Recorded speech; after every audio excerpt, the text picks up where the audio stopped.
कि अल्लाह से दुआ में पैसे मांग सकते हैं। मसलन इस तरह मांगना हो कि या अल्लाह मुझे 10 लाख अता फ़रमा, या अल्लाह मुझे 50 लाख अता फ़रमा, ऐसे दुआ मांग सकते हैं या नहीं? अल्लाह तबारक व तआला कुरान मजीद में इरशाद फरमाते हैं, वइज़ा सअलक इबादी अन्नी फ़इन्नी क़रीब, कि ए मेरे बंदो, जब तुम मुझसे कोई चीज़ मांगते हो तो मैं बिल्कुल तुम्हारे करीब हूँ। और अल्लाह तबारक व तआला फरमाते हैं, उदउ रब्बकुम तज़र्रुअन व खुफ़िया, कि तुम अपने परवरदिगार को पुकारो खुशी के और गमी के ज़माने में भी। इसी तरह जा बजा कुरान मजीद में अल्लाह तबारक व तआला ने बंदों को अपने से मांगने की तरगीब दी है और तलक़ीन फरमाई है।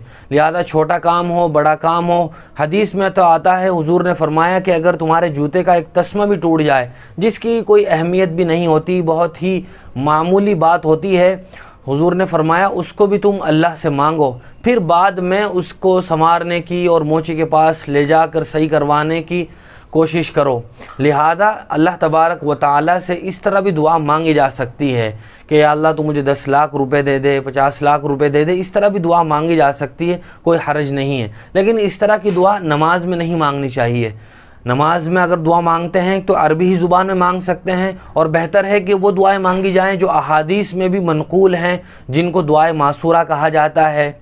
ऐसी दुआ नमाज में नहीं मांग सकते जो लोगों की दुआ के मुशाबे हो, लोगों की बातचीत के मुशाबे हो। लिहाजा नमाज के अलावा अपनी दुआओं में हम इस तरह की दुआ भी मांग सकते हैं।